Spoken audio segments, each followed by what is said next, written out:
Hello, Namaskar, Adab, Sat Sri Akal, Kasakai, Kero Halai, Kem Cho. Welcome to Spotlight with Abha, and I'm your host, Abha Jadhav. Today we have an empowering lady who is based in working as a woman entrepreneur with the mission to achieve financial freedom and grow professionally through networking. She is a highly effective influencer in the field of women entrepreneurship, personal development, and startup businesses. She is a certified trainer of stock market analysis in NSE or BSE and postgraduate in economics. She has over 10 years experience in stock market trading. Friends, please help me welcome Miss Purnima Shirishkar from Mumbai, Maharashtra. Welcome Purnima ji to Spotlight with Abha. Thank you so much. So Purnima ji, before I start with my program, here I want my audience to know that I am also one of the women whom you have empowered. So yes, I can definitely see, that what your power is. So thank you for empowering me and making me reach over here. So friends, let me give you all a brief introduction of this dynamic lady, Purnima Shirishkar. Miss Purnima Shirishkar is the founder and director of Day-to-Day Profit Startup and Skill Development Center associated with the government bodies and CEO of Day-to-Day Foods.com and Dalan Maharashtra Che e-commerce. She is a secretary of Savitribai Phule Mahila Vikas Mandal Trust. Also on the advisory board in World Trade Center Navi Mumbai Women Forum Maharashtra Chambers. She is a speaker at various women empowerment event programs and a panelist in Maharashtra government body. She has received many awards like Dr. Baba Saheb Ambedkar Puraskar from International Human Rights, Finance Education Awareness Program from World Trade Center, Best Women Entrepreneur felicitated by Nitin Gadkari, Minister of MSME, and Pankaja Munde, Minister of Women and Children Development. Narayana Rane, ex-CM for Best Women Entrepreneur, Indo-Global Chamber of Best Women Entrepreneurs, Best Women Entrepreneur from World Trade Center on International Women's Day, Best Social Entrepreneur from MLA Poonam Mahajan, and felicitated as Best Association Partner from Maharashtra State Rural Livelihood Mission. She is working with 5 lakh self-help groups in Maharashtra State, including 10,000 Anganwadi Sevika and almost 10,000 women entrepreneurs in various other sectors. She is globally associated with Dubai Maharashtra Mandal, Mauritius Marathi Mandal Federation, Netherlands Maharashtra Mandal, Singapore Maharashtra Mandal, and Australia Maharashtra Mandal. Her specialties are coaching in stock market, trainer, speaker in Women's Entrepreneur Forum, trading, and skilled in product marketing and relationship management. She believes in just do it, be unique, be different. This is really amazing, Purnimaji, and your statement, belief statement is really awesome. तो सबसे पहले शुरुआत करते हैं आपके बचपन से, क्योंकि जब इतनी पावरफुल लेडी लोगों के बीच में है तो उस पावरफुल लेडी का बचपन कहाँ से शुरू हुआ, किस तरह से उनका आगे पढ़ाई चली, उसके बारे में हम जानना चाहेंगे। यस, बहुत ही अच्छा क्वेश्चन है और मुझे लगता है कि मैंने इतने सारे टॉक शो किए और उसमें किसी ने ही मुझे ये बचपन की स्टोरी कभी भी पूछी नहीं है। तो ये स्पॉटलाइट विद आभा इस मंच पे मुझे ये आज पहली बार मौका मिला है कि मैं अपने बचपन के बारे में बताऊं और बहुत अमेजिंग मेरा बचपन था और वो यादें बहुत ही मीठी है। और उस टाइम मतलब हर एक बच्चा जो होता है वो खेलों में और घर के मस्ती वगैरह इस सारी चीजें में बहुत बिजी होता है। तो लेकिन मेरा बचपन वैसे नहीं था, क्योंकि मैं हमारे फैमिली में मैं और मेरे 2 भाई हैं, तो मैं बड़ी थी, तो इसकी वजह से हमेशा मैंने अपने बचपन से ही टीचर का रोल निभाया है। क्योंकि हर एक बेटी जब भी बड़ी होती है और वो अपने टीचर को जब भी देखती तो वो हमेशा वो अपने खिलौने में और अपने फ्रेंड के साथ जब भी खेलती है तो हमेशा टीचर का रोल निभाती है। और वैसे ही मैंने भी वो रोल निभाया है टीचर का, एज इन मेरे अपने भाइयों का पढ़ाई लेने के लिए। तो घर में बड़ी हूँ, 2 भाई हैं, तो उनमें से मैं बड़ी हूँ। तो हमेशा वो बड़ी हूँ, वो हमेशा मुझे बताया जाता था कि आप बड़े हो तो आपको ये करना जरूरी नहीं है, आपको ऐसे डिसिप्लिन होना चाहिए, एक तो आप लड़की हो तो सेफ में रहना जरूरी है, ये ज्यादा खेलो मत, अगर कुछ लग गया तो चोट आ सकती है। तो बच्ची को माँ बाप बहुत ख्याल रखते हैं उसका, और उसी तरह से उसको मतलब ट्रीट किया जाता है कि यार खांसी आई तो उसको तुरंत दवा दे दो, कुछ खेलने में कहाँ पे गिर गई तो उसको चोट नहीं आनी चाहिए, कहाँ पे जख्म नहीं होनी चाहिए। तो बचपन से मॉम और डैड ने इतना केयर किया है।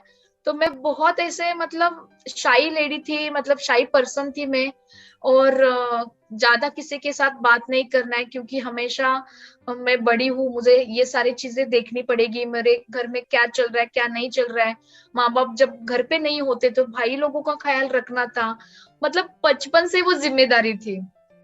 सो बचपन से वो जिम्मेदारी की वजह से वो डिसिप्लिन, वो मतलब कंसंट्रेशन अपने काम के ऊपर, एक मैं बड़ी हूँ ये हमेशा मुझे बताया जाता था। तो वो मतलब बचपन से ही माइंड में कि ये मुझे करना है, क्योंकि ताकि मेरे भाई जब भी बड़े हो, ताकि उनको भी अच्छा लगे कि मेरी सिस्टर बहुत अच्छा काम कर रही है, उनको कुछ गिल्टी फील ना हो, वैसे मुझे बिहेवियर घर में करना पड़ेगा। उस टाइम पे तो लव मैरिज अरेंज मैरिज ये बहुत रिस्ट्रिक्शन था। और फिर कॉलेज में पढ़ाई करते करते ही जल्दी ही मेरी शादी हो चुकी। मुझे उस टाइम बहुत गुस्सा आया था कि अरे मेरे आई और बाबा ने मेरा इतनी जल्दी क्यों शादी का सोचा। लेकिन अभी मैं उस स्टेज में आ चुकी हूँ, मेरी बेटी बड़ी हो चुकी है। तो केयर होता है कि बेटी सेफ में जाए, किसी घर में रहे। और जो कल्चर था उन लोगों का, तो वो कल्चर के हिसाब से उन्होंने मेरा परफेक्टली डिसीजन लिया था। उस टाइम बहुत लव मैरिज होते थे, और मतलब लड़कियां गलत डिसीजन लेती थी और जल्दी शादी होती थी, और फिर आगे जाके उसका करियर मतलब इतना ठीक वो अपने पैरों पे नहीं खड़ी हो सकती थी। लेकिन मेरी सास और मेरी माँ दोनों भी एंटरप्रेन्योर है, और मैंने बचपन से उन दोनों को देखा है।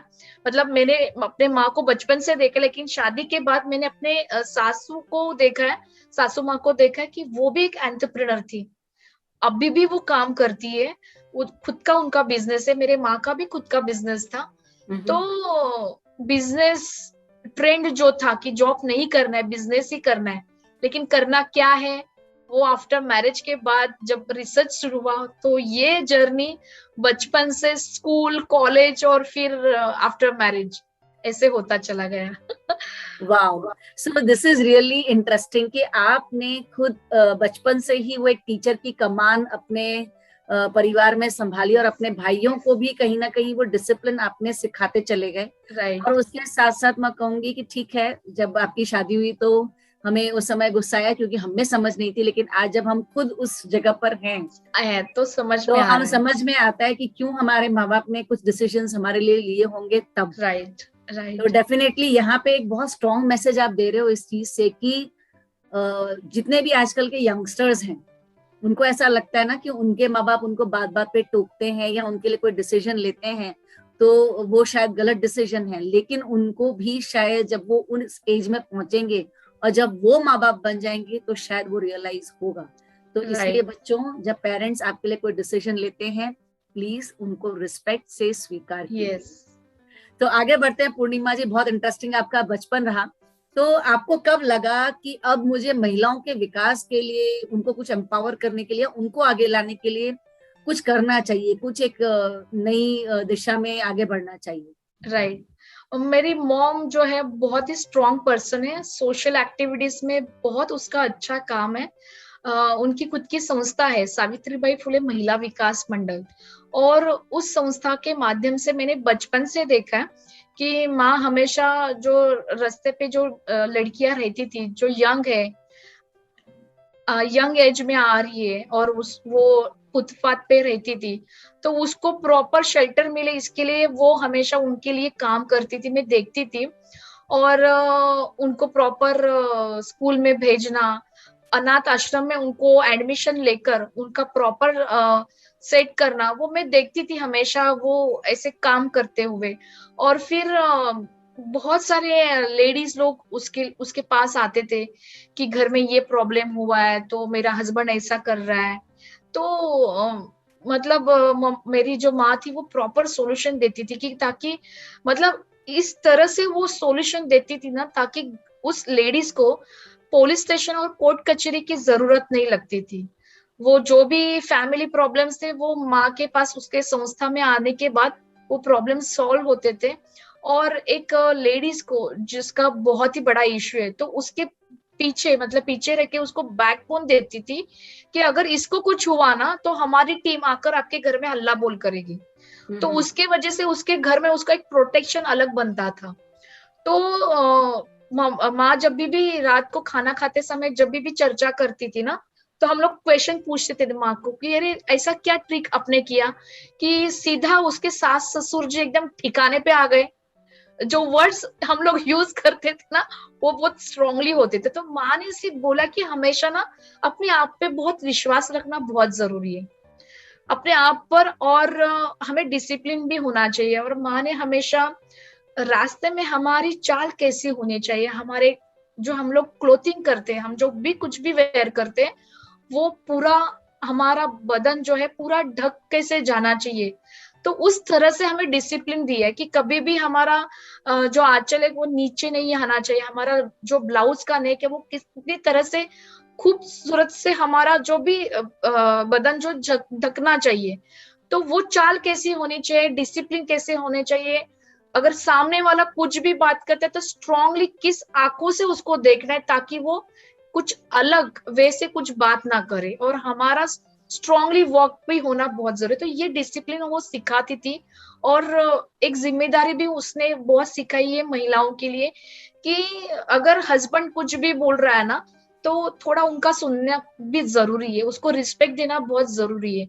अगर तुम बहुत अच्छा कमा कमा रही हो तो इसका मतलब ये नहीं कि तुम घर में किसी भी तरह से बर्ताव करोगी और वो रूल घर में चलेगा। तो डिसिप्लिन भी होना चाहिए, हमारी जो संस्कृति है उसको भी हमें फॉलो करना बहुत जरूरी है। सबको अगर रिस्पेक्ट देकर अगर हम अपना मीठी बात से अगर घर से काम करवाते हैं तो हमारा फैमिली बहुत अच्छी तरह से काम करेगा, हम लोग आगे बढ़ेंगे।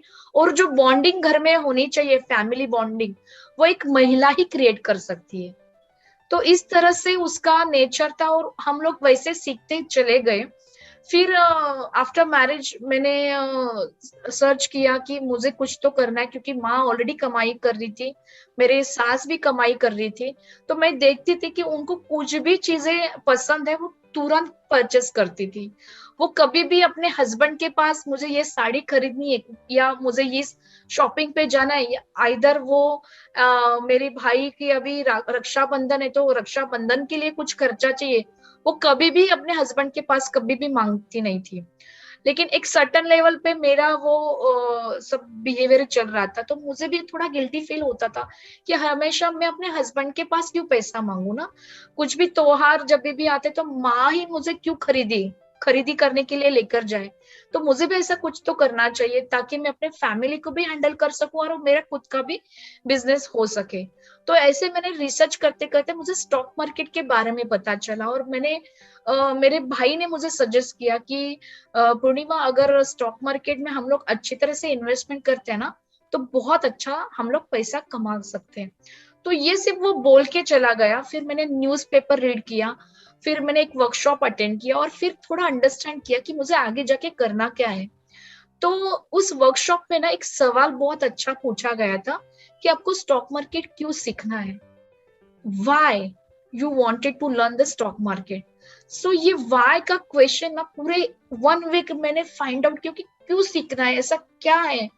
और फिर धीरे धीरे मैंने अपने आप से सवाल पूछती चली गई। सेल्फ इंट्रोडक्शन बहुत जरूरी है कि ये चीजें मुझे क्यों करनी है, क्यों का आंसर मेरे नोटबुक में आना बहुत जरूरी था। और फिर आफ्टर 1 वीक के बाद मैंने रियलाइज किया कि घर में जो एक इनकम सोर्स है ना वो काफी नहीं होगा। अगर मुझे आगे बढ़ना है तो एक्स्ट्रा इनकम लाना पड़ेगा। और ऐसा एक्स्ट्रा इनकम कौन सा है जहाँ पे मैं अपने फैमिली को भी टाइम दूं, क्योंकि मेरे तब तक 2 बच्चे भी हो चुके थे और जॉब करना पॉसिबल नहीं था। अगर मैं 10 घंटा किसी कंपनी को दे रही हूँ जॉब करने के लिए, और मेरे 10 घंटे किसी कंपनी पे मैं दूंगी और वो कंपनी ग्रो हो जाएगी, लेकिन मैं कहाँ पे ग्रो होने वाली हूँ। तो ये मैंने रियलाइज किया कि मुझे ये ऐसा काम नहीं करना है, मुझे ऐसा काम करना है ना जहाँ पे मैं अपने बच्चों को भी टाइम दे सकूं, क्योंकि उस टाइम पे उनको जरूरत थी मेरी। और ऐसा मैं कुछ तो करूं कि आगे जाके मुझे पीछे मुड़ने की जरूरत नहीं लगेगी। और इस प्लेटफॉर्म, ऐसा कुछ प्लेटफॉर्म जो होगा वहां पे मैं अपने 10 साल दूंगी, क्योंकि मेरा बेटा छोटा था और मैंने फ्यूचर का प्लान किया था कि नेक्स्ट 10 ईयर में मुझे कहाँ पे होना चाहिए। बिफोर 10 ईयर मैंने ये प्लान किया था। वो प्लानिंग बहुत मेरे लिए एक टर्निंग पॉइंट था। और उस टाइम मैंने जो सोचा उस तरह से मैं चलती गई, काम करती गई। फेल्यूर्स तो आने ही है, मतलब अगर बिजनेस करना है, क्योंकि हमेशा मैं मेरी सास के बारे में भी वो चर्चा करती थी, उसके बिजनेस के बारे में, और माँ के बारे में भी सुनती थी। तो उन उन लोगों के चर्चा के माध्यम से मैंने ये सीखा था कि कुछ भी काम करते समय अप और डाउन्स ये दोनों चीजें आने वाली, लेकिन हम अपने आप को कैसे सरवाइव करते हैं ना, वो बहुत बड़ी चीज होने वाली है। तो अपने आप को कैसे मेंटेन करना है, अपने आप को कैसे अपग्रेड करना है, मैं टेक्नोलॉजी के साथ कैसे रहूं, मैं अपने एक फाइनेंशियल फ्रीडम अगर मुझे चाहिए तो उसके लिए मेरा हर एक स्टेप कैसे होना होना चाहिए। तो धीरे धीरे मुझे आगे बढ़ना है। अगर मुझे बहुत बड़ी लीप लेनी है ना, तो छोटी लीप से मुझे स्टार्ट करना होगा। और उसी तरह से मैंने अपने दोनों ही माँ को सामने रखते हुए वो लोग जिस एटीट्यूड से हमारे फैमिली में काम करते थे ना, वो एटीट्यूड मुझे भी चाहिए था कि इस तरह से मैं भी हमारे फैमिली के सामने रहूंगी। मेरे बच्चों को भी मेरा प्राउड होना चाहिए कि यस मेरी माँ कुछ तो है, वो भी मतलब पढ़ी लिखी है। उनके माध्यम से हम लोग आगे बढ़ सकते हैं। और मैंने टारगेट लिया था कि मैं अपने बच्चों के एक आइडियल मॉम बनूं। घर में एक एक्स्ट्रा इनकम आना चाहिए, मेरा ज्यादा से ज्यादा टाइम मैं अपने आप पे दूं, मैं टाइम मैनेजमेंट प्रॉपर कर सकूं, और मेरा मार्केट में मेरा खुद का नाम हो जाए, पूर्णिमा श्रीष्कर के नाम से लोग मुझे पहचाने। इस तरह से गोल मैंने डिजाइन किया और उस तरह से मैंने जर्नी स्टार्ट की। बहुत सारे फेल्यूर्स मेरे लाइफ में मैंने देखे, लेकिन उस फेल्यूर को मैं सिर्फ देखती नहीं रही, तो उस फेल्यूर के माध्यम से मैंने क्या और नया चीज सीखी है। कौन से लोग अच्छे हैं, लोगों को कैसे प्रिडिक्ट करना है, कौन से लोग हमें फंसा सकते हैं। लेकिन वो चीजें लेकर मुझे नहीं बैठना है, मुझे आगे बढ़ना है। मेरा जो मेन गोल है नेक्स्ट 10 ईयर में, मुझे ये गोल अचीव करना है ना, ये गोल अचीव करना है, ये बड़ी लीप जो अचीव करनी है, तो उसके लिए मुझे क्या करना पड़ेगा। और फिर धीरे धीरे समझ में आएगा कि खुद के प्रोडक्ट्स को अगर लोगों के पास पहुंचाना है तो नेटवर्किंग बहुत जरूरी है। तो इस तरह से मैंने डे टू डे प्रॉफिट, मेरी खुद की जो स्टॉक मार्केट की कंपनी है मैंने स्टार्ट तो की, लेकिन मैंने सोचा कि मेरा ये जो ब्रांड है स्टॉक मार्केट की जो कंसेप्ट है कि महिला घर में बैठ के खुद इन्वेस्टमेंट करके खुद का कमाई खुद कर सकती है, एक्स्ट्रा इनकम लेकर आ सकती है। तो ये डे टू डे प्रॉफिट को मुझे अगर आगे लेना है पूरे महाराष्ट्र में, पूरे इंडिया में और आउट ऑफ इंडिया अगर मुझे लेकर जाना है ना, तो मेरा स्ट्रांगली नेटवर्क होना बहुत जरूरी है। अगर ये स्ट्रांगली नेटवर्क होता है ना, तो मेरी आइडेंटिटी उन लोगों के पास पहुंचेगी। और मैंने फिर टारगेट लिया कि मंथ में मैं 30 पीपल के साथ बात करूंगी, उसमें से 10 लोगों को कन्वर्ट करूंगी, उसमें से 5 लोग मेरे स्टूडेंट बन जाएंगे। और उसी तरह से मेरा इनकम सोर्स होगा एक लेक्चर्स के माध्यम से और मेरा खुद का इन्वेस्टमेंट के माध्यम से। तो वही मेरा टारगेट बनता चला और मेरी जर्नी वैसी आगे बढ़ती चली गई। Absolutely fantastic, hats off to you. Really बहुत कुछ आपसे सीखने के लिए है और वाकई में आप एक प्रेरणा का स्रोत हैं। तो अभी आपने जो इशारा किया आपके गोल की तरफ, मैं उसी की तरफ आ रही थी कि जेड यस उद्योगिनी के विषय में आप हमारे दर्शकों को कुछ बताइए जो आपने अपनी लाइफ में गोल सेट किया और आज उसको बहुत सक्सेसफुली आप एंजॉय कर रही हैं अपने गोल। यस। जब मैंने स्टॉक मार्केट स्टार्ट किया तो आफ्टर 7 years के बाद मेरी जो जर्नी थी ना वो सेटिंग पे आ गई। Not only I didn't achieve my goal with in 1 year 2 years, continuously 7 years मुझे लगे जो मुझे अचीव करना था। स्टॉक मार्केट में मुझे मास्टर बनना था। तो कितना पैसा कमाना था मैंने टारगेट नहीं लिया था, लेकिन उसमें मास्टर बनना है ना वो मैंने टारगेट लिया था। क्योंकि मुझे अगर मुझे बहुत सारा पैसा कमाना है तो उस सेक्टर में मुझे मास्टर पहले बनना बहुत जरूरी है। एक बार मैं मास्टर बन गई ना तो मुझे पैसे के पीछे जाने की जरूरत नहीं है, पैसा मेरे पीछे आएगा। तो ये गोल मैंने बनाया। फिर नेक्स्ट गोल मैंने ये अचीव किया, मतलब डिजाइन पहले किया कि नाम ऐसा होना चाहिए ना, मतलब इतना काम करना है ना, इतना काम करना है ना कि नाम होना चाहिए, और इतना बड़ा नाम होना चाहिए ना कि नाम लेते ही काम होना चाहिए। अरे वाह, क्या बात है, क्या बात है। ये डेफिनेशन मैंने क्रिएट किया कि एग्जैक्टली अभी नेक्स्ट व्हाट। हमेशा मैं अपने आप को एक क्वेश्चन पूछती हूँ, मेरा एक गोल टिक हुआ कि चलो नेक्स्ट गोल क्या है। तो मैंने ये सारे गोल डिजाइन करते गई और अचीव करते गई। और मैं आपको इस प्लेटफॉर्म के माध्यम से जितने भी हमारे दर्शक है ना, मैं उनको ये कहना चाहती हूँ कि हम लोग ना ख्वाब देखना बहुत जरूरी है। हम लोग जो देखना चाहते हैं ना वो अचीवेबल होना चाहिए, स्मार्ट होना चाहिए और टाइम बाउंड भी होना चाहिए, ताकि हम लोग वो अचीव करें। और वो नोट डाउन में होना चाहिए, हमारे डायरी में, हमारे वॉल पे।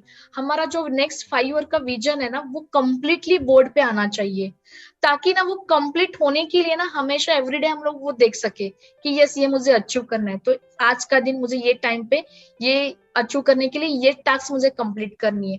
तो ख्वाब देखो, और इतने अच्छे ख्वाब देखो ना ताकि वो आप लिख सको और एवरीडे वो रीड करो। और मैं आपको ये मतलब एक विश्वास देती हूँ ना कि जो भी आप लिखोगे ना, जो आपके लाइफ में आपको चाहिए ना, वो 100% आपको ये यूनिवर्सल आकर देने वाला है, और 100% देगा। जो भी आप लिखोगे वो आपको 100% मिलेगा। लेकिन सिर्फ लिखने के बाद वो डायरी क्लोज मत करो, वो एवरीडे पढ़ो, लिखो, देखो और विजुअलाइज करो कि आपके साथ हो रहा है। और सिर्फ विजुअलाइज मत करो, वो हमेशा वो टास्क लिखते जाओ कि अगर मुझे इतना कमाना है, और अदर कुछ भी आपका गोल हो। मैंने गोल लिया था कि एवरी मंथ मुझे 1 लाख रुपीज का प्रॉफिट होना चाहिए स्टॉक मार्केट में। तो एवरी मंथ मुझे 1 लाख रुपीज का प्रॉफिट जनरेट करने के लिए मैंने फिर ब्रेक इवन पॉइंट किया। मंथ में 4 वीक होते, 4 वीक में 1 वीक में 7 डेज होते, तो 7 डेज में से 5 डेज ही स्टॉक मार्केट होता है। तो इस तरह से तो डेली बेसिस में मेरा रेवेन्यू कितना जनरेट होना चाहिए, तो उस तरह से मैंने अपने टारगेट क्रिएट किए। और आफ्टर 2 years के बाद मैंने वो अचीव किए। मैंने बनाने के बाद तुरंत मेरे अचीव नहीं हुए, लेकिन मैंने कंसिस्टेंसी उसमें रखा है। मराठी में उसको सातत्य बोलते हैं। तो मैंने कभी भी, मैं अपने अपने आप को कभी भी लूजर नहीं समझा। Yes I can do it, just do it, be unique और बी डिफरेंट। सो इसी वजह से मैंने अपने काम को, अपने आप को मोटिवेट किया। अपने आप को मोटिवेट करना बहुत जरूरी है। और सबसे बड़ी बात ये भी है कि किसी के साथ हमें अपने आप को कंपैरिजन नहीं करना है। हमारे गोल अलग है, हम अलग है, हमारे विचार अलग है। मुझे बहुत रिचेस्ट पर्सन बनना है, तो लेकिन पहले मेरे थॉट को रिच बनाना है मुझे। अगर वो रिच बनते हैं ना तो ऑटोमेटिकली मेरे अपने गोल अचीव होने 100% है। तो इस तरह से जर्नी बहुत जरूरी है। डे टू डे प्रॉफिट के माध्यम से जब भी मैंने स्टॉक मार्केट के लेक्चर स्टार्ट किए, क्योंकि मुझे पता था कि जब भी लड़की अपना एजुकेशन कंप्लीट करती है, अपना जो उसके बिजनेस या उसकी जॉब जो होती है वो अचीव करती है, एक बार तो उसकी शादी होनी है। शादी के बाद हमारे लाइफ में एक बहुत बड़ा गैप आता है। बच्चे होते हैं, फिर उनको थोड़ा बड़ा करना होता है। तो बच्चे भी हमारे लाइफ में बहुत इंपॉर्टेंट होता है, क्योंकि वहां पे हमारी जरूरत होती है। तो वो गैप होता है, वो गैप फिल करने के बाद हम लोग ना एक्सपायरी डेट पे आते हैं, क्योंकि हम लोग अपने आप को अपग्रेड नहीं करते। तो मैंने मेरा फील्ड भी ऐसा चूज किया ना कि अगर मैं बेड रेस्ट पे भी हूँ, मेरे सामने स्क्रीन रहेगी और मेरा माइंड वर्क करेगा और मेरा ट्रेड कंप्लीट होगा। सो डेली बेसिस का जो मेरा टारगेट हो मैंने अचीव किया। लैपटॉप क्लोज, अपने बच्चों को टाइम दे दो, बच्चों लोगों का पढ़ाई ले लो, खत्म बात। सो ये सिस्टमेटिकली बहुत होना जरूरी है। तो इसी तरह से मैं चलती गई। फिर मैंने स्टार्ट किया स्टॉक मार्केट के बारे में अवेयरनेस। तो मेरी पहली मुलाकात न्यूज़पेपर लोकसत्ता न्यूज़पेपर में आई थी, और वहां पे मुझे बहुत बड़ी पब्लिसिटी मिली थी। तो फिर मैंने स्टार्ट किया कि अरे इतनी सारी लेडीज है जिनको स्टॉक मार्केट के बारे में जानना है, मतलब इनका भी इंटरेस्ट है। तो ऐसे महिलाओं के लिए अगर मैं खड़ी होती हूँ और उनको भी स्टॉक मार्केट सिखाती हूँ, तो वो लोग भी एक अच्छा अपना टाइम मैनेज कर पाएंगे, और उनका टाइम जो है ना गॉसिपिंग से अच्छा ना स्टॉक मार्केट में चला जाए। वो जो गुड मॉर्निंग और गुड नाइट के लिए वेस्ट कर रही है ना, वो स्टॉक मार्केट के अप और डाउन, मार्केट क्यों अप गया मार्केट क्यों डाउन आया उस पे वो बिजी हो जाए। तो इस सारे लेडीज लोग को मैं यहाँ पे कन्वर्ट कर सकती हूँ। अपने मोबाइल वो बहुत अच्छी तरह से वो इंटरनेट का यूज करे, अपने बिजनेस के लिए यूज करे, ये मैंने डिजाइन कर उस तरह से उनको ट्रेनिंग देना मैंने स्टार्ट किया। लेकिन बाद में मुझे ये पता चला ना कि मुझे स्टॉक मार्केट पसंद है, तो हर एक लेडीज को स्टॉक मार्केट नहीं पसंद आएगा। हर एक का विजन अलग है, हर एक की टेस्ट अलग है, हर एक का नजरिया अलग है, हर एक का बैकग्राउंड अलग है। तो लेकिन भगवान ने हमें ना हर एक महिलाओं के लिए ना एक बहुत अच्छी स्किल दी है। अगर हर एक महिला अपने आप को जब भी आत्म परीक्षण करती है, सेल्फ इंट्रोडक्शन वो देती है, मतलब तो हमें पता चलता है ना, सेल्फ इंट्रो करने के बाद हमें पता चलता है ना कि हमारे अंदर कुछ तो एक कला है, जिस कला को अगर हम लोग बिजनेस में अगर कन्वर्ट करते, तो घर में हर एक महिला एक एंटरप्रेन्योर बन सकती है। और उसी विजन को मैंने सामने रखे, the leaf of woman empowerment means झेप उद्योगिनी जी, ये मैंने स्टार्ट किया। और फिर जब भी मैं आउट ऑफ मुंबई जाती थी स्टॉक मार्केट अवेयरनेस प्रोग्राम के लिए, तो वहां मैं स्टार्ट ही वैसे करती थी। और फिर मुझे पता चलता कि कौन मेरे से कनेक्ट हो रहा है, स्टॉक मार्केट से कनेक्टेड और फिर अपने बिजनेस के लिए कनेक्टेड। तो फिर स्टॉक मार्केट के लिए डे टू डे प्रॉफिट था, लेकिन फिर आगे जाके इस महिलाओं को एक प्लेटफॉर्म पर अगर मैं लेकर आई, तो एक बहुत अच्छी कम्युनिटी क्रिएट हो जाएगी, और उनका बैकग्राउंड भी, एक सराउंडिंग भी एक बिजनेस का व्यू हो जाएगा। और क्योंकि हर एक महिलाओं को ना वो बैकग्राउंड की बहुत जरूरी है। अगर वो बैकग्राउंड, वो सराउंडिंग, एंटरप्रेन्योर की जो सराउंडिंग जो है अगर मैंने क्रिएट की, तो फिर उसके लिए मैं क्या करूं। तो मैंने इसी वजह से the leaf of woman empowerment का मैंने फॉर्मेशन किया, और उस तरह से जो स्टॉक मार्केट में काम करी उनको डे टू डे प्रॉफिट में लेके आई, और जिनको अपनी स्किल को आगे लेकर जाना है उनको मैंने झेप में कन्वर्ट किया। तो इस तरह से जो भी लेडी आती है ना कोई सेक्शन में वो फिट हो जाती है, वो कभी भी मेरे से क्या बात जुदा है, नहीं होती है। क्या बात तो है, इस क्या तरह बात से है। हमारा झेप का जर्नी स्टार्ट हुआ। और मैं देखती गई ना, महिला हर एक फील्ड में है, टेक्नोलॉजी में है, कम्युनिकेशन में है, कुकिंग में है, फाइनेंस में है, टेक्सटाइल में है, बैंकिंग में है, और ड्राइविंग में भी है, प्लस वो ज्वेलरी, इतने सारे सेक्शन है ना, हर एक सेक्शन में हमारी एंटरप्रेन्योर है। और मैंने फिर देखा कि अरे जेब का अगर प्लेटफॉर्म में ठीक तरह से अगर रन करती हूँ ना, तो बहुत सारा अच्छा नेटवर्क होगा। और जो हम लोग मार्केट नहीं है ना, हमारे पास मार्केट नहीं है, क्योंकि ये मैं हमेशा अ, उन लोगों के साथ जब भी मैं बात करती ना, तो वो प्रॉब्लम में देखती थी कि मार्केट नहीं है। लेकिन मार्केट इतना बड़ा है ना कि हम एक दूसरे को बिजनेस शेयर कर सकते हैं। और वो स्ट्रैटेजी क्रिएट की, ग्रुप में रूल पहले क्रिएट किया कि no good morning, no good night message, only action message. Great. तो और क्या मैंने अचीव किया, और डेली बेसिस पे खुद के बिजनेस की एक पोस्ट।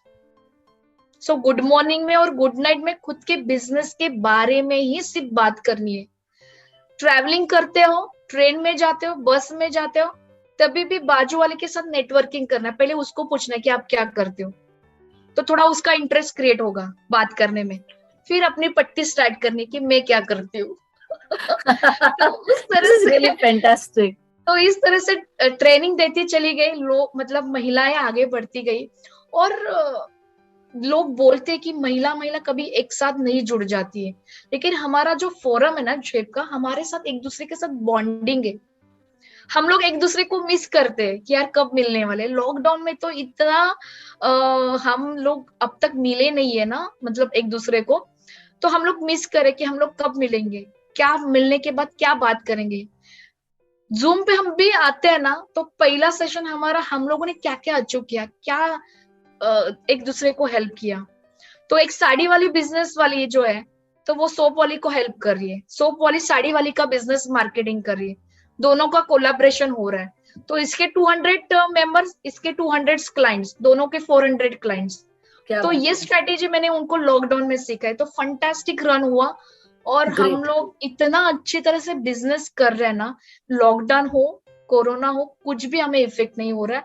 हम लोग उसी तरह से अपग्रेड भी हो रहे हैं।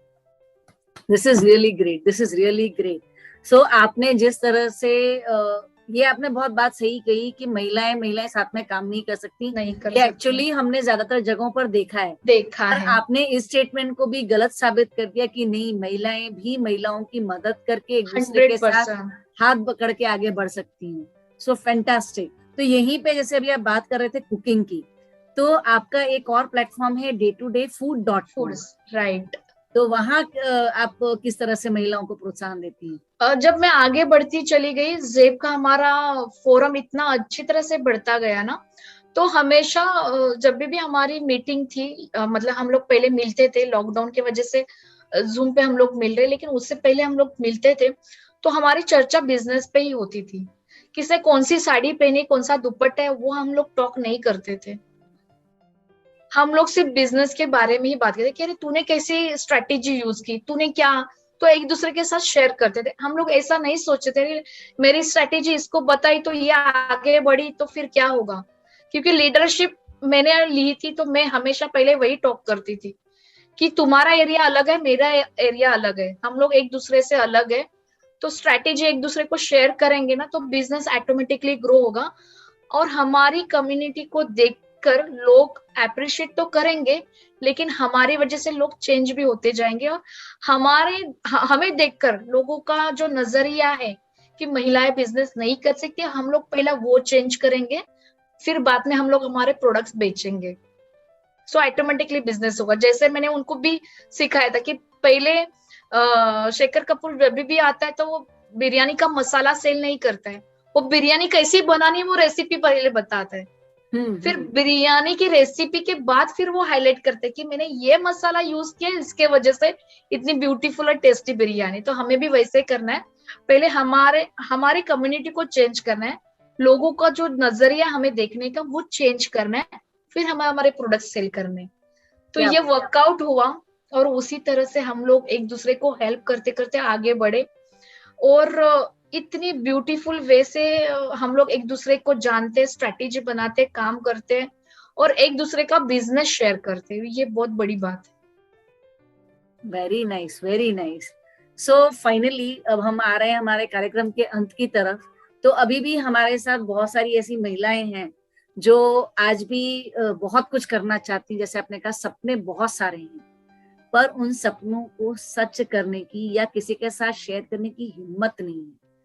तो उनके लिए कोई आप एक स्ट्रॉन्ग मैसेज इस कार्यक्रम के अंत में देते हुए? 100%। और मैं हमेशा एक मेरे न्यू एंटरप्रेन्योर के साथ ये मैं चर्चा हमेशा करती हूँ, क्योंकि इतना अभी हमारा प्लेटफॉर्म इतना बड़ा हो चुका है ना, तो हर एक न्यू एंटरप्रेन्योर हमसे जुड़ ही जाती है। तो पहला कॉल उसको उसका मुझे ही आता है कि मैम मुझे स्टॉक मार्केट करना होता है, या इधर जेप में उनको इन्वॉल्व होना होता है। तो फिर मैं बात करती हूँ कि यार कैसे काम करते हो। फिर वो हमेशा टिपिकल कि मेरा हस्बैंड मुझे हेल्प नहीं करता है, मुझे सास नहीं हेल्प करती है, फिर फाइनेंशियल क्रंच है। तो मैं सभी को, अगर यही प्रॉब्लम आप सभी के साथ भी है ना, तो ये प्रॉब्लम पहले माइंड से निकालो, क्योंकि हम जिस प्रॉब्लम को फोकस करते हैं ना, उसी प्रॉब्लम हमेशा हमारे साथ कंटिन्यूअसली होते हैं। कभी एक साइड खुद की देखने से वजह से ना, बोथ साइड देखो कि क्या हस्बैंड जब भी, एक तो हम इस प्लेटफॉर्म पे है ना कि एक्स्ट्रा इनकम लाने की जरूरत है इतना नहीं है, थोड़ा कमाया तो भी चलेगा, लेकिन हस्बैंड के ऊपर बहुत सारी बड़ी जिम्मेदारी होती है। एनी कॉस्ट उनको कमाई करके घर पे लाना ही पड़ता है, कुछ भी हो मार्केट में। मार्केट बंद हो, क्लोज हो, कुछ भी हो, लेकिन घर में कमाई करके लाना ही पड़ता है। बिल्कुल। तो एक बार उसकी साइड से सोचो, वो नहीं हेल्प कर रहे ना तो आप हेल्प करो ना। एब्सोल्यूट। क्या आप उनके ऑफिस में जाके उनको हेल्प करते हो क्या? कभी भी नहीं। क्या बॉस के चिल्लम चिल्ली आप कभी सुनते हो क्या उनके वजह से? बॉस आपको कॉल करता है? कभी भी नहीं। तो प्रेशराइज होने से अच्छा ना, ठीक है ना, हम इतने स्ट्रांग है ना, भगवान ने हमें इतना अच्छी बड़ी स्किल दी है ना कि हम लोग मायका छोड़ के ससुराल आते हैं। तो उसका भी एक रीजन है, बिल्कुल। क्योंकि हमारे में इतनी अच्छी शक्ति है ना, इतनी अच्छी बड़ी ताकत है ना, कि हम और एक अच्छा घर बना सकते हैं। Beautiful beautiful. तो ये स्ट्रॉन्ग हम लोग है, जहां भी है, जिस परिस्थिति में है हम लोग है ना, वहां पे हमें सेटिस्फेक्शन होना चाहिए। ये 1 लाख की साड़ी पहन रही, इसका मतलब ये नहीं कि मैं भी वैसे करूं। मुझे जो अच्छा लगता है ना वो मैं 100% करूंगी। जो मुझे साड़ी अच्छी लग रही है ना वो मैं खरीदूंगी, लेकिन मेरे जो स्किल है अंदर, ऐसा नहीं कि तो आप लोग स्टॉक मार्केट ही सीखना चाहिए, आप आचार बनो। हमारे पास इतनी बड़ी बड़ी स्किल है ना, उसको बिजनेस में कन्वर्ट करो और स्टार्ट तो करो। खुद के ऊपर विश्वास करो, मैं ये कर पाऊंगी कि नहीं, ये सवाल किसी सामने वाले को मत पूछो।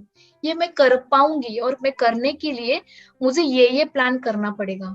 अगर मैं 10 घंटा ऑफिस जाती तो मैं घर में कुछ अपडेट करती नहीं करती ना। तो उसी तरह से अपने प्रोफेशनल को, अपने काम को इतना वैल्यू दे दो ना, कि भले मैं अचार बनाती हूँ ना तो मुझे अपने बिजनेस को फोकस करना पड़ेगा। उसमें ये प्रॉब्लम आया तो हटाओ, इम्पोर्टेंट नहीं है। जो इम्पोर्टेंट टाइम है उस इम्पोर्टेंट टाइम में सिर्फ फैमिली को दे दो। उसी टाइम कभी बिजनेस मत इन्वॉल्व करो। बिजनेस के टाइम में सिर्फ बिजनेस के बारे में ही फोकस करो। तो अगर इस तरह से हम अपने आप को अगर इम्पोर्टेंस देना सीखेंगे, अपने फैमिली को इम्पोर्टेंस देना सीखेंगे, अपने बिजनेस को इम्पोर्टेंस देना सीखेंगे, तो हम प्रॉपर वे से अपना टाइम मैनेजमेंट कर पाएंगे। और सास नहीं हेल्प कर रही है, ससुर जी नहीं ये बात कर रहे हैं, फिर मेरी मॉम और डैड ऐसे बात कर रहे हैं, मुझे फाइनेंशियल क्रंच है, ये सब सारे निगेटिव सोचना पूरे के पूरे बंद कर दो और सीक्रेट मूवी देखो। और विजुअलाइज करो कि मेरा हस्बैंड मुझे बहुत अच्छी तरह से हेल्प कर रहा है, मेरी सास मुझे पूरे बिजनेस में हेल्प कर रही है, मैंने अचार बनाया तो वो पैकेजिंग के लिए मुझे हेल्प कर रही है। विजुअलाइज तो करके देखो, तो इतना गुड फील होगा ना आपको। और एक दिन ऐसा होगा ना कि ये सारे लोग आपके साथ जुड़ जाएंगे, और पैकेजिंग के लिए, लेबलिंग के लिए हस्बैंड भी जल्दी से ऑफिस आकर आपको हेल्प करेगा कि अरे मेरी वाइफ आउट ऑफ इंडिया जा रही है, उसके प्रोडक्ट वहां पे जा रहे हैं, तो उसको मैं हेल्प करता हूँ। उनको प्राउड फील हो वैसे काम करो, जितना पॉसिबल है उतना ही करो, ओवरबर्डन मत करो। फ्रस्ट्रेशन, फिर काम का फ्रस्ट्रेशन फैमिली के ऊपर, बच्चों के ऊपर मत करो। अपने बच्चों को हमेशा अपने बिजनेस के बारे में डिस्कस करो, ताकि उनको भी पता चले कि बिल्कुल। मार्केट में क्या हो रहा है, क्या प्रॉब्लम फेस कर रहे हो। क्योंकि हमारे बच्चे बहुत होशियार है, टेक्नोलॉजी में मास्टर है, तो उनकी हेल्प लेना स्टार्ट करो। बोलेंगे नहीं करना है, मस्का लगाओ थोड़ा सा उनको, तो वो ऑटोमेटिकली आपके साथ जुड़ते जाएंगे। अप्रिशिएट करो कि यार तुम्हारे वजह से मेरा इतना इतना बॉटल सेल हुआ है, नहीं हुआ तो भी करो, तो वो इंटरेस्ट देगा, अरे मैंने ऐसा क्या किया है, सोशल बिल्कुल। मीडिया पे बिल्कुल। ऐसा क्या काम किया कि मेरे माँ के इतने बॉटल सेल हुए। अप्रिशिएट करो, अपने हस्बैंड का कहना सुनो, रिस्पेक्ट दो, जस्ट डिस्कस उनके साथ करो, जो भी प्रॉब्लम है डिस्कस करो। नहीं सुनेंगे ठीक है, नो प्रॉब्लम, नहीं रिस्पेक्ट देगा नो प्रॉब्लम। अपने आप को रिस्पेक्ट देना स्टार्ट करो। खुद एक, मतलब हम बोलते ना कि एक पाउल तुम्ही पुढे या। सो एक पैर हम लोग आगे आते हैं, एक स्टेप हम लोग आगे बढ़ते हैं, और हमारे फैमिली को आगे लेकर जाते हैं। आपको तो आभा जी वो तो एक सीख तो पता है कि घर में अगर एक लड़की पढ़ी लिखी होगी तो पूरा घर लिटरेचर में आता है। तो उसी तरह एब्सोल्युटली। से घर में एक एंटरप्रेन्योर क्रिएट हो जाएगी ना, तो पूरा घर एक बिजनेस व्यू के माध्यम से आगे बढ़ेगा। तो इस सोच को आगे लेकर जाओ, और फिर देखो मैजिक क्या होता है। यस, यही कहना फैंटास्टिक। चाहूंगी। फैंटास्टिक। एंड आई थिंक अब तक तो सारी जो महिलाएं हमारी दर्शक हैं, वो अब तक उन्होंने बिल्कुल मन में ठान लिया होगा कि किस तरह से, अब जब यस, पूर्णिमा जी ने कहा ही है तो आगे बढ़ने की अब कसम खा लेनी है, और बिल्कुल पॉजिटिव सोच के साथ पॉजिटिव कि सोच के हमारा साथ। परिवार हमारे साथ है, और हमें आगे बढ़ने में मदद कर रहा है, हमारे सपनों को पूरा करने में मदद कर रहा है, तो क्यों नहीं हमारा परिवार हमारा साथ देगा।